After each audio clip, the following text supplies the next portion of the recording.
uh, Colin said, good afternoon to you all and welcome to our webinar, Leading Implementation of AI and Automation, part of our Becoming Better Leaders series.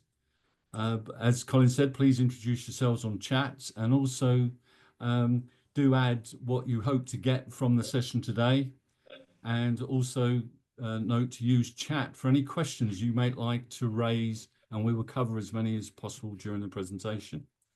So on that basis, let's begin. My name is Peter Lynagh, Uspire Network Chair, and I will be your host today. I'm delighted to be joined by Jamie Claret, founder and CEO of Automate. Welcome, Jamie. Peter. Automate.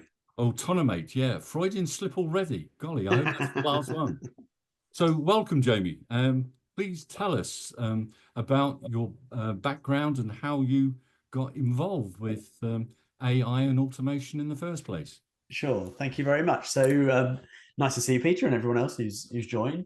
Yeah, my background is that I've always had my own business. Sorry, I'm just going to pin this so that it's always you, Peter. There we go. Okay. I've always had my own business, and it was in the IT sphere. So for the last 25 years, I've run what's called a managed service provider.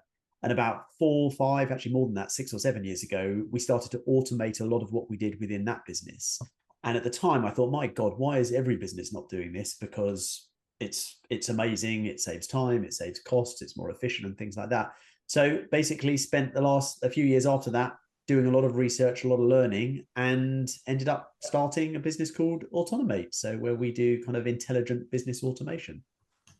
Okay, so let me just fire some questions at you then. To begin with, as a leader, how do you know when it's right time to start implementing AI or automation? So I'm going to be quite controversial and say that sometimes it's not the right time and sometimes it's not the right thing to do. And actually, what you need to do is understand your business and your overall strategy and see where AI and automation fits within that. People might think that because of what I do, that I'm always going to say you should absolutely go head first, straight into it. But as we were saying, actually, before everyone else joined the call, AI and automation to a certain extent are just tools within a business. So just like it may not be the right time or the right thing to do to install something like a CRM system into the business at a particular time, AI and automation may also not be the right thing to do at the time. But what you need to understand more than anything is what your overall strategy in the business is. And only then do you start to look at it and say, okay, where are the bottlenecks? Where are the pain points? Could automation or AI be a way of making this better? Okay, so what are the biggest mindset shifts leaders need to make when thinking about AI and automation? Okay, so I think probably the biggest one is about being open-minded. I go to a lot of meetings where someone's maybe played with something.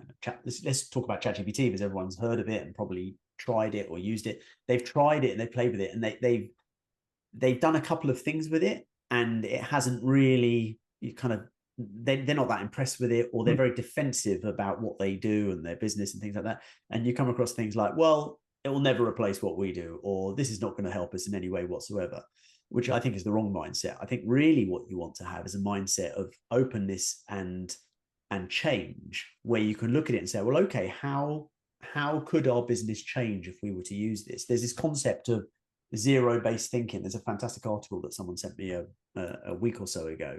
And it says the biggest mind shift is actually saying, if I was to knock my entire business down to the ground, flatten it, and start it all up again from scratch, what would it look like with AI and automation at the forefront? And a good example of that is looking at a company, I know it's a bit of a dirty word at the moment, but looking at a company like Tesla, whether we like them or not, they have taken the car industry and the car business and built it from the ground up, which is very difficult for existing companies to compete with because they have their processes, they have their systems. But the mindset of what would it look like if we were to do this differently and being able to change. And off the back of that, I would also say that within your businesses and organizations, you will already have people who think like that.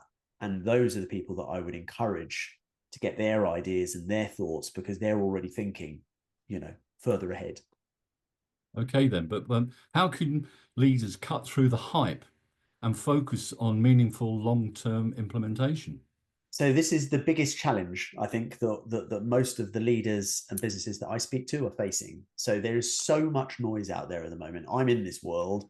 I've been in it for the last kind of 3 or 4 years as a business, and the acceleration now over the last really year or so is it's exhausting. There is so much changing. I'm in a lot of groups and part of a lot of forums, and just trying to keep up with what's happening is exhausting. So if that's me who's in this world, I imagine what it must be like and what people tell me who are outside of this world, who are just in normal businesses. So the way to stay on track, not end up spending a lot of money on the wrong thing or getting distracted by shiny stuff, is to have some type of, I call it a roadmap or a strategy. Think of it like a business plan. And by doing that, you have your goal where you're trying to get to. You have the steps and the measures that you're trying to that you're using to kind of guide you on that track. And it means that as all this other cool, shiny stuff's happening, and the newest thing from Google or the latest thing from OpenAI, or the new update on the software that you use in your business, it allows you to measure those things against what your overall strategy is. So really, you need to understand where you're going, and that will keep you on track. Okay, then. So before jumping into solutions, what's the value of doing a proper discovery process? Yeah. So a lot of businesses will have, they can go from relatively small businesses up to pretty large businesses, but they will have many different processes within their business and within the departments within their business. And the challenge is, first of all, how do you get past the overwhelm bit, which we just talked about? But then how on earth do you know where to start? Because there's, potentially you've got lots of people saying we need to improve this, and potentially you've got some people saying there's no way you can improve this. So you've got all this stuff going on. So doing discovery is a way of getting everyone. I always suggest that you do it at the kind of the high level, at senior management board level, and getting people to talk about the bottlenecks, the pain points, or the inefficiencies within their departments, and ask them, what would it be like if you could improve this, or where do things get stuck in the process or in the system? By doing that, you'll effectively kind of shortlist all of those potential processes that could be improved with automation and AI. And then you have to understand how you prioritize them. And in the world of intelligent automation, which is the term for kind of AI and automation together, you've got what's called the complexity/benefit matrix. And without being able to put a picture up on here, the simplest way to imagine it is if you've got on your horizontal axis, you've got the benefits. So let's pick a process, processing purchase invoices, for example. How much of a benefit would it be to do this? Let's say you have a lot of people in that team, they're very expensive, and it seems to be taking a long time. So the benefit of improving that would be really high. And then you ask yourself, well, what's the complexity of it? Is it a highly complex process, or is it just a team of people printing off PDFs and typing them into a spreadsheet? So it's relatively low complexity. And by using this type of matrix, you're able to work out the best priority of what to do and how to approach all these different options that might be available to you. Okay. Can you explain what a business might miss if they skip over process mapping and needs analysis? Yeah, absolutely. So a good example is an organization I was at recently, and the guy rang me up and he said, look, Jamie, he goes, I've got our software company telling me I need to upgrade to the new AI version of what they do. I've got another guy telling me that I need to spend 20 grand on this piece of software, and I don't know where to start. And that's why the roadmap or needs analysis and discovery is so important, because once again, if you know where you're going, you won't get distracted by all these other things trying to vie for your attention. And at the moment, everyone is trying to vie for your attention when it comes to AI and automation. So what happens? Sorry, to answer your question. Yeah. So if you do skip over that process, the key things that potentially are going to happen is you're going to get distracted. So you're going to end up potentially spending a lot of time and effort on a system that may not be the right system for the business or process for the business. You will most definitely end up spending lots of money and potentially wasting money, because again, everything's moving so quickly. So you might spend on something and then get something, it might be the wrong thing. And then finally, and this is really important, it goes back to one of the earlier points, which is kind of you potentially could get a really bad experience. So you could end up spending money, wasting a lot of time on a particular system, and then people say, this doesn't work very well. This isn't really giving us any benefit, and then you've lost the traction. And I guess a good example of this, if I were to think about my other business as a managed service provider and a kind of outsourced IT support company, is that Microsoft, who everyone knows, have very much sold the dream of Copilot. And when it first went into a lot of companies, there was a real kind of deflated feel after it. It was given this whole promise of what it was going to do. It was going to do everything for you. And actually, most people started to use it and didn't really see it. And then they're like, well, do you know what? If that's AI, then I don't think we should bother spending any time looking at this type of thing in the future. Mhm. Why do you think so many leaders think they know their processes, but they actually don't? Okay, this is a good one. So, as I said, when I go to meetings, often it's leadership team or senior leaders, and they are often the directors or managers of whole departments. And it's always really fascinating because in my world, when I go into companies and we do these kind of sessions, is there's three levels of people ultimately within the business. You've got board level. What they tend to be interested in, of course, is going to be saving money, return to shareholders, or returns to shareholders, efficiencies, staff numbers, and things like that. You then have the middle layer, so kind of middle management. They're under a different type of pressure. They tend to have pressure from above to do more with less, and a pressure from below telling them that there's not enough people to do anything. So you get this kind of I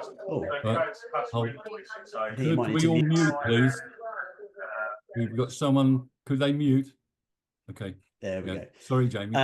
That's all right. So you then got and you then have the people at the coalface on the shop floor, so to speak. Now, actually, they really do know how a process works. So often we'll go to a meeting, we'll speak to the high level, senior level management.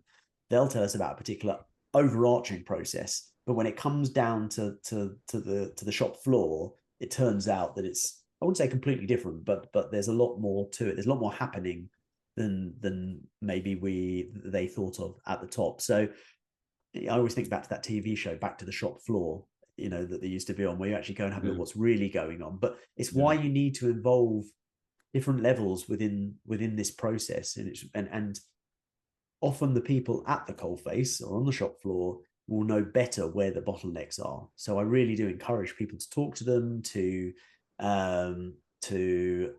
understand their pains and their challenges, feed that back up, and you'll get a more rounded picture of what's going on. Okay. So what does a typical implementation journey look like from discovery to delivery?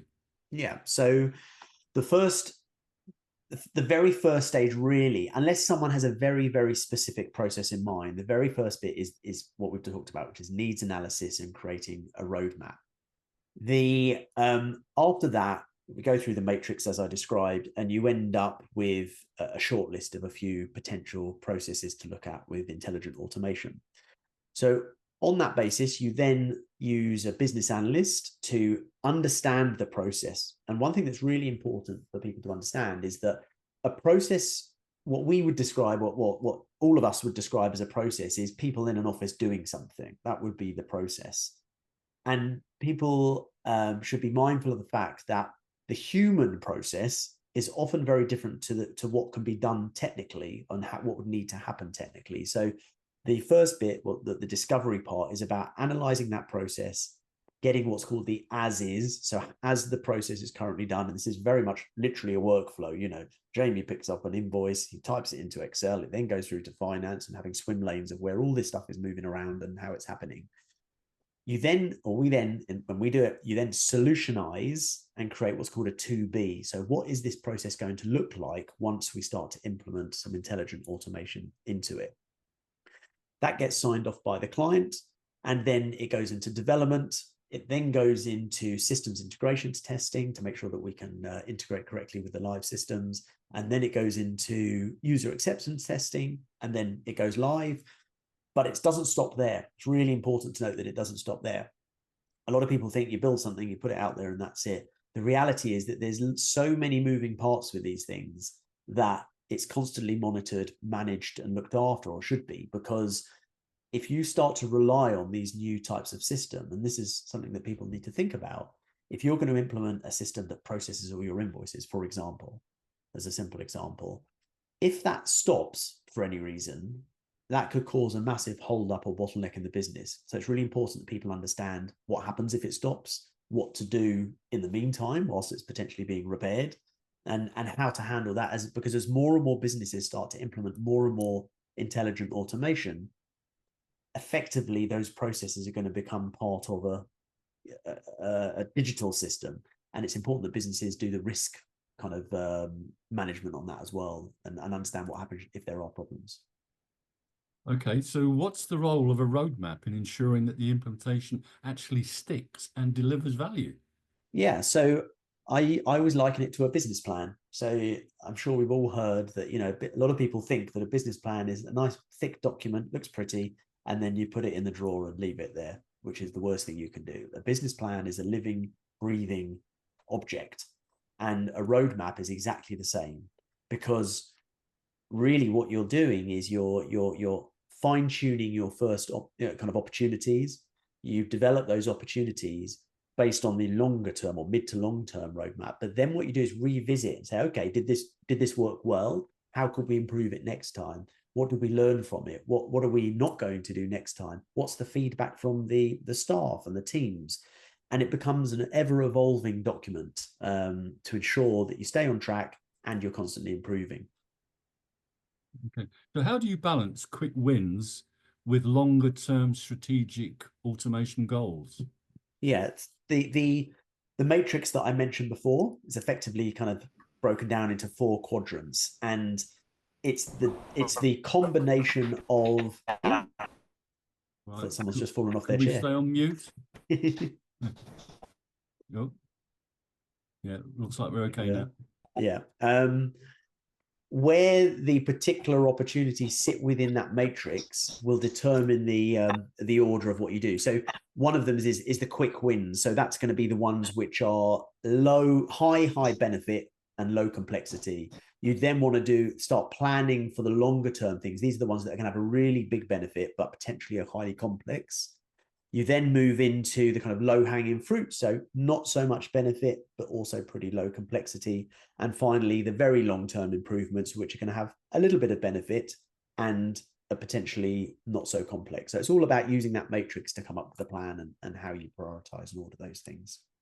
Okay. Interestingly, what kinds of objections do you hear from businesses when you talk about AI and automation? So there's one example that I think about more than anything. So it was a very large network of car dealerships, of branded car dealership that we all have heard of. And there was the service department. Now, I'd been told by the chief exec that he thought that the service department had possibly the most opportunity to change, because it was so many manual processes. It was crazy. And when he explained it to me, I agreed. And the funniest thing is we go into the meeting with the board, and the service director sits there. The whole meeting, he's got his arms crossed like this. And then it comes around to his turn to kind of what he thinks about AI and automation. He goes, no, he says, I've thought about this, and there's absolutely nothing that could be changed in my department because it's just impossible. So that's, I guess, a slightly extreme example, but a very real example. So you get things like that. You get things, my department's fine. Honestly, it's okay. We don't need to change anything. We did some work recently with quite a number of large further education colleges, so public sector. And they were quite interesting because they were particularly interesting because they all agreed there was lots of stuff to do and potential, but then all agreed that they probably shouldn't do it anyway, because that was just the way that they were. So that's a good one. A big one and an important one, and one that needs to be recognized, is you get questions like, or you'll get feedback, things like, well, the software we use, so let's use, I don't know, Salesforce as an example. The software that we use, or the ERP system that we use, I think they're going to be doing a lot of this stuff in the future. So we're going to hold off until that happens. Now, that is a very valid point. A lot of these providers are building AI and automation into their businesses. However, I would point out that I'm yet to go into a business that has one piece of software that doesn't interact with anyone or anything else elsewhere. So you still will find that they will do these updates, but you'll still have people copying stuff into a spreadsheet, copying it into a different system, or doing those manual processes. So I don't always think that's necessary. It's a valid kind of feedback, but I think there's more around that. And then the last one, which is slightly tongue in cheek, but it kind of reminds me of the bad old days of web design, which is some people say to me, well, yeah, you know what, my nephew's studying computers at college, so I think we might just get him to come in and have a look at this. He likes AI. So that's sometimes a feedback as well. Why do some teams see this as a low priority, and what's the risk of this mindset? The obvious one is that people are threatened. They're threatened about their jobs. They're threatened by, it ultimately comes down to job, but it also comes down to put a slightly psychological spin on it, but it also comes down to how people define themselves. You've got people in businesses who've been working there for maybe a number of years, maybe lots of years, and they define themselves on the work that they do. It could be that they are, we see this a lot in the finance department, they this is what they've always done. They've always done it this way and it works. So why break it? And when someone, some upstart like me comes along and says, well, actually, maybe we need to look at this in a different way and maybe see if there's a more efficient way of doing it, it really pushes on something which feels quite threatening. So I think people, leaders need to be very mindful of that, because people are worried about what's going on when it comes to automation, when it comes to AI and robots as well. It's a whole nother area. So that tends to be that tends to be a pushback. And so what happens is people will, whether consciously or unconsciously, deprioritize any task that they've given that's around this. So we see this quite a lot. I always use finance as an example, but finance director comes in, he agrees it's great that we're going to automate this particular process, as invoicing again, as an example. And then the people in that team just don't seem to be able to find the time to do what they need to do to help model that process.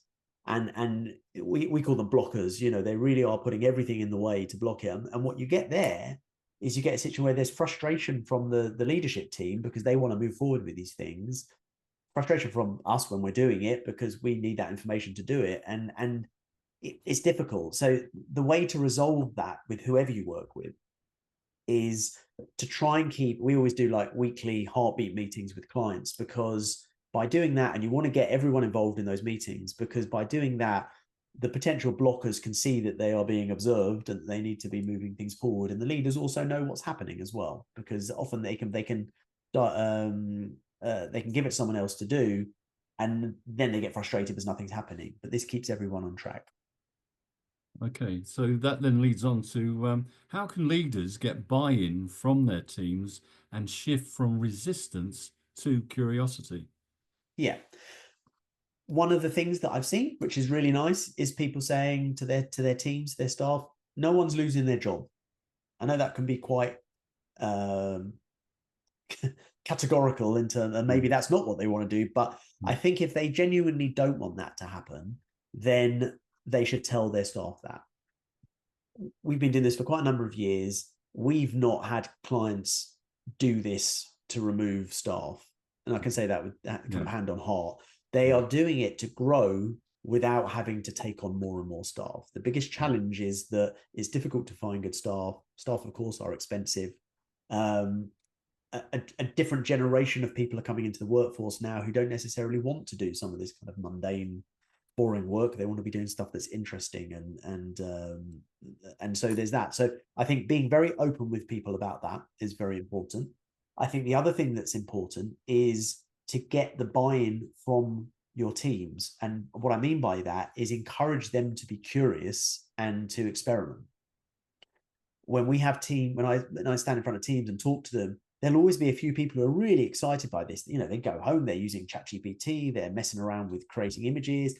This curious mind, this way of thinking differently and being engaged, these I think are going to be the leaders of the future, because they really get it already, and they're already a few steps ahead. And somehow you need to make the environment kind enough so that people feel that they can do that. And I think the opposite of doing that, which I don't think is a good idea, is to do a total lockdown on anything like this. So, you can't use this in the workplace. You can't use this. You can't do that. I think that's going to cause big problems for businesses in the future. Okay, what qualities do you think leaders need to develop today to be ready for the AI-enabled workplace of tomorrow? I think that, so I know I'm going to be repeating myself, but I think that you need to be able to have quite a good vision of what might be, and that goes back to that 0 point thinking, which is saying, hey, if we were to start again, how would we do this? And it's really important, kind of go on a bit of a flight of fantasy. If we were reinventing this business, what would we do if we were starting from scratch? Again, be open-minded, listen to your teams, listen to your managers who've got some ideas, don't just dismiss them. And in fact, in the world of automation, there's a concept called a center of excellence. So a center of excellence is where you basically have a small department or team made up. I guess it's kind of like a cross-party committee in politics. So you've got people from all different departments whose sole purpose is to think about automation, AI, and go around and speak to people, be the flag wavers and do that. And that works really well because then you get momentum, you get buy-in, they can influence the people within the business. And again, just be agile to change. We are in not just in technology, but politically, tariff wise, we're in a fast changing world. And I think the only way that we can handle that is encouraging a culture of agility. So taking that on a step further then, how does AI and automation free up leadership to focus on more human, high value work? So I think it's about looking at the drudgery, the work that we all have to do. I think that we're at a time now, we were all delivered a promise that, laptop computers, smartphones, and your own word processors back in the day, and email and things like that would free you up. You could work from the beach and hardly do any work.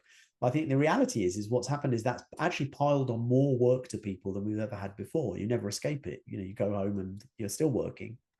So I think if you were to start to think about, leaders to start to think about, and I'm talking about themselves here, not the company as a whole, but they start to think themselves about, if I just wasn't doing this thing that I have to do, every week, month, day, whatever it is, what could I do with that time? What how much space could that free up? Maybe if it just frees up an hour a day or a couple of hours a week, start to think about what you could use that time. So AI is a good way of doing that. We were just chatting before I came on, and we were saying, things that used to take hours now are taking 20 minutes, 30 minutes. I use ChatGPT just myself all the time, the $20 a month version.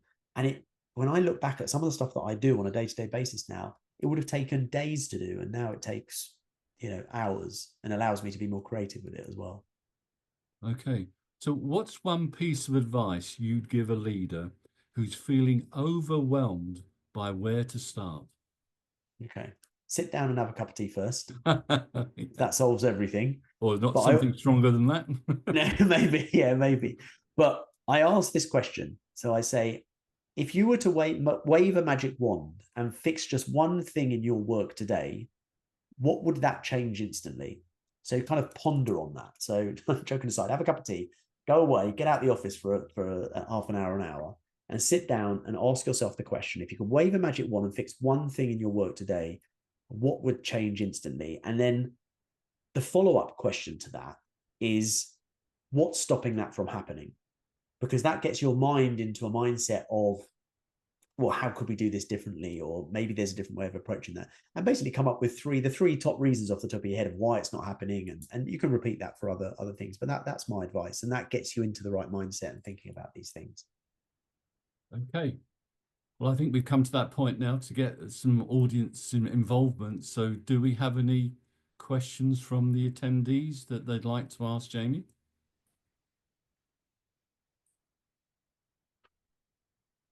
Yeah, I've got one, Jamie. Okay. What would you say? I am a novice to this. I do use ChatGPT quite a bit, and I'm finding it more and more useful. What would you say your best bit of AI would be that leaders should be giving a go to? That can be in many different answers to many different types of people, depending on what you do. So if I think of my own work and what I do as a leader of this business and my other business, I use it a lot for brainstorming. So even though AI in itself is not conscious and all these different things, what I think it does have the ability to do is make sense of some of the thoughts that you're having in your head about business. So I've got a very kind of active brain. It's always whizzing around. And sometimes I put that stuff into ChatGPT. I'll just merrily talk to it. And I'll say, can you make sense of this, or come up with what you think would be a good idea to do this? Now, it may be a terrible idea, or it may be a really good idea, but it allows me to brain dump some of that and have some feedback. So it's a bit like working with a coach to a certain extent, but it's very specific about the challenges that I have. The other thing I like to do with it as well is get it to review some of the things that I've done. So I'm just doing something at the moment, some document, and I'll say, let's say it's a marketing document. I'll say, I want you to be a top marketing expert specific in this industry. I want you to review this and give me feedback on it.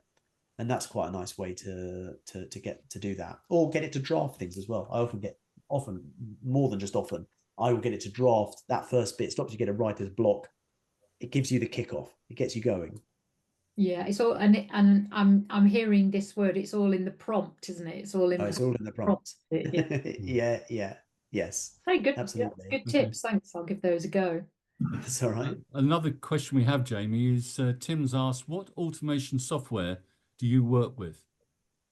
So because of my background as an IT managed service provider, we've been a Microsoft house for a very long time. And so we took a long time to decide what to use to implement the type of automation that we do. And in the end, we ended up going with Microsoft. So just so that people are aware, there's in the large corporate world, there is three big players that do it, which are called UiPath, Automation Anywhere, and Blue Prism.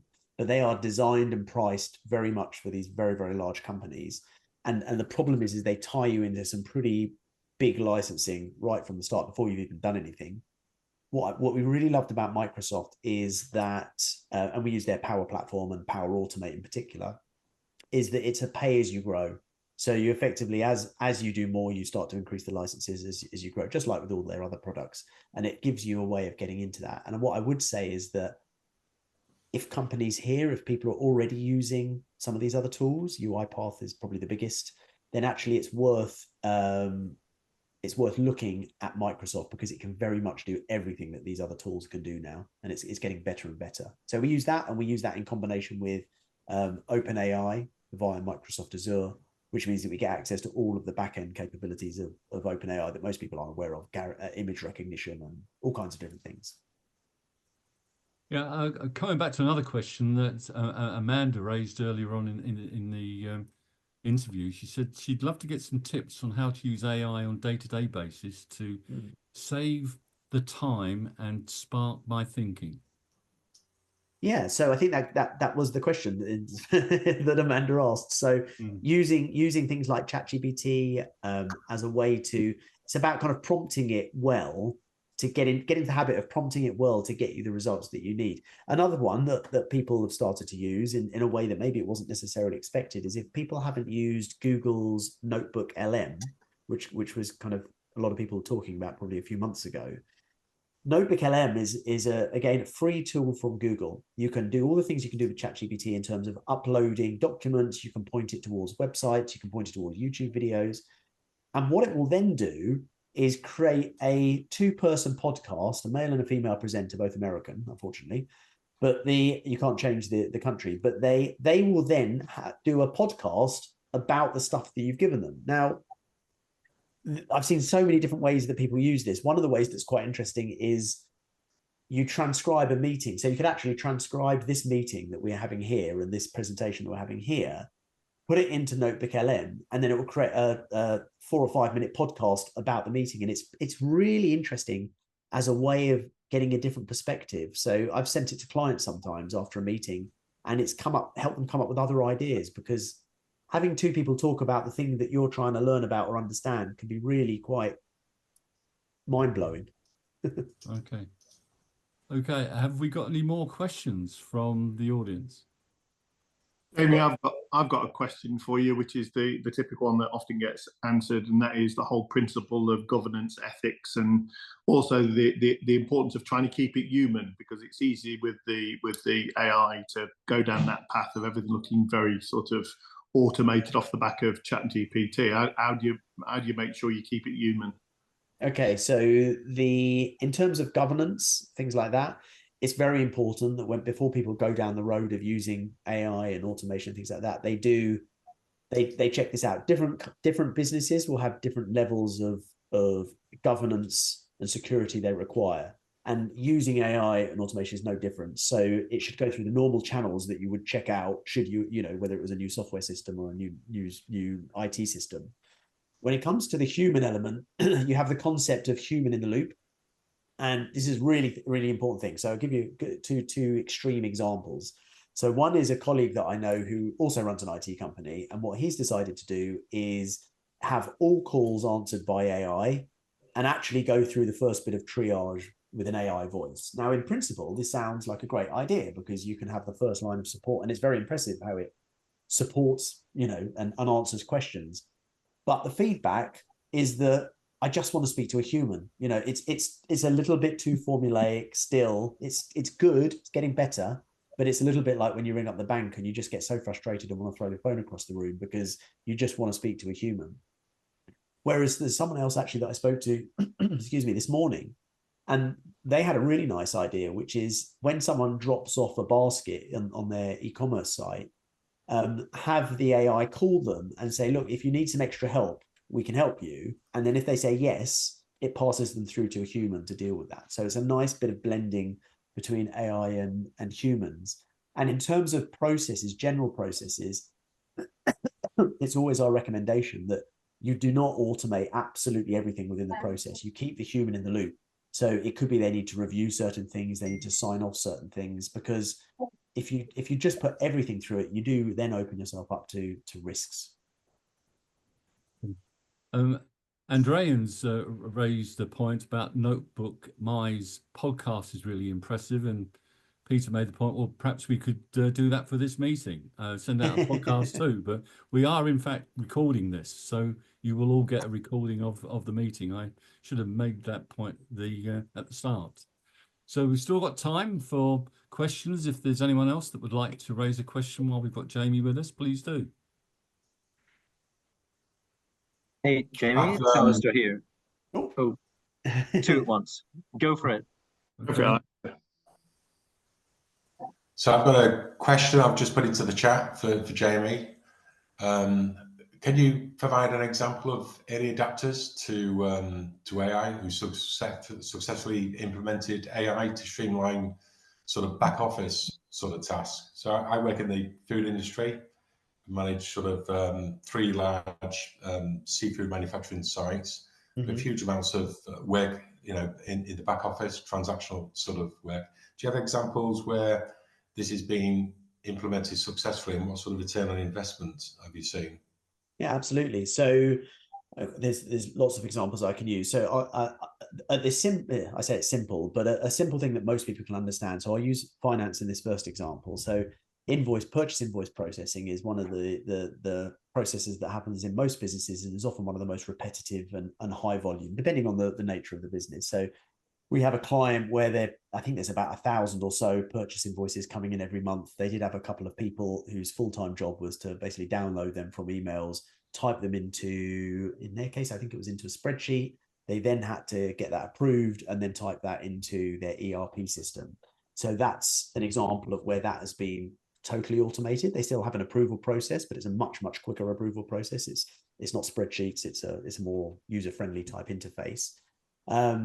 So in their instance, I think that really the amount of time that is now spent on that as a person doing it has gone down to a fraction of those 2 people. So they've been redistributed into other areas, can focus on other things. Another example is, it's not specific to your industry, but it will give you the idea. So this is an example I often use. So we have a very large care home client. if you imagine they're taking on 300 new staff every month, it's a lot of people, and a lot of the background checks that need to happen with CQC and all kinds of DBS checks need to happen. So what we've done is automated that entire process. So when applicants come in, when they first kind of been triaged, so to speak, it goes off and does all of these background checks across a lot of different systems. It then brings back the results of them, updates their central system, and then notifies the relevant parties that it's been done.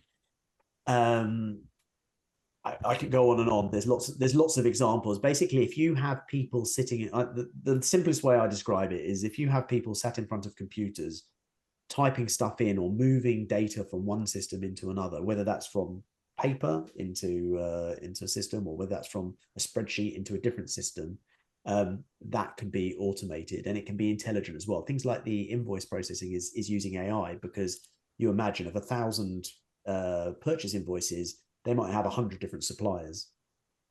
So, they all look different. Another nice example that we kind of get involved with is a lot of stuff to do with reconciliation, not necessarily just bank reconciliation. We've got someone we're working with now where they have to reconcile between, it's an insurance broker, so they're reconciling between what the broker thinks they should be charging the client versus what they're actually paying the insurer. And you're talking about, I think it's 30 or 40 insurers. Each insurer is sending them every month between a few hundred to a few thousand lines of the transactions. And they have a team of 7 people whose job it is all day long just to check those things and chase up kind of errors and things like that. So, yeah. And in terms of kind of ROI, it's really about understanding how much the people that are doing this job are costing you, both in terms of the financial element and the kind of the additional costs of their employees and national insurance specifically now, all those types of things. But there's also weighing up things like the reputation of the business and the satisfaction that those staff have doing that work. Often, if you can get people doing jobs where they're enjoying it more, obviously you're going to end up with a happier team and going to want to do more stuff.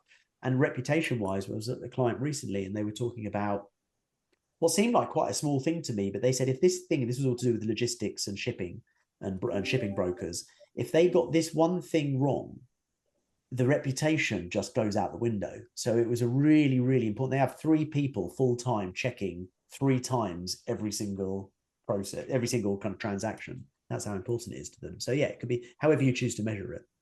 That's great, Jamie. Have you started looking at manufacturing processes? So at the moment, this is thinking about back office, but if you think about complex manufacturing processes, and I could spend the next 5 hours talking about what I'm trying to do, how we link everything up. We've got quite a long supply chain, long lead times.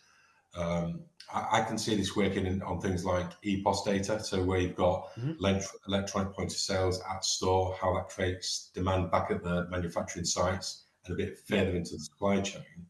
And we started to think about how we link different processes up within our manufacturing sites and how the end unit, whatever you're manufacturing, is talking to the input and making changes. Where at the moment humans are doing that at the moment, we're either giving products away where we've got too much in a pack, or we've got defects, and it's how we get those loops to talk to each other and self-improve rather than the human element. Have you got any experiences? So I work quite closely with a guy who runs the industry organization for physical robots. So ironically, his organization is called automate.org.uk, not Autonomate. And there's a whole world, which I'm sure you and other people here have heard about, which is called Industry 4.0. Yeah. And this is the idea of exactly what you're talking about, which is the joining up of data points throughout the whole process and feedback and things like that. So a lot of the work that we do is in the manufacturing industry and production, also construction, which kind of comes into that as well. And there's another concept if people want to go and have a look at it. If I remember it correctly, this is from the chap that I know. It's called Siri, and this is a way of measuring your own business against industry standards, against Industry 4.0. So it's worth having a look at that as a starting point. But yeah, the ability to be able to connect up disparate systems and get them to talk to each other and use that data as like a feedback loop is part of what we do. Yeah.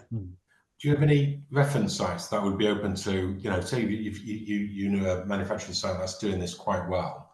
Yeah. Do you have the opportunity to sort of join, have people to come and have a go see what that's all about? How they're implementing it? In terms of the back office stuff, yes. Obviously, we don't get so involved in the front bit, not the front office, but the factory floor.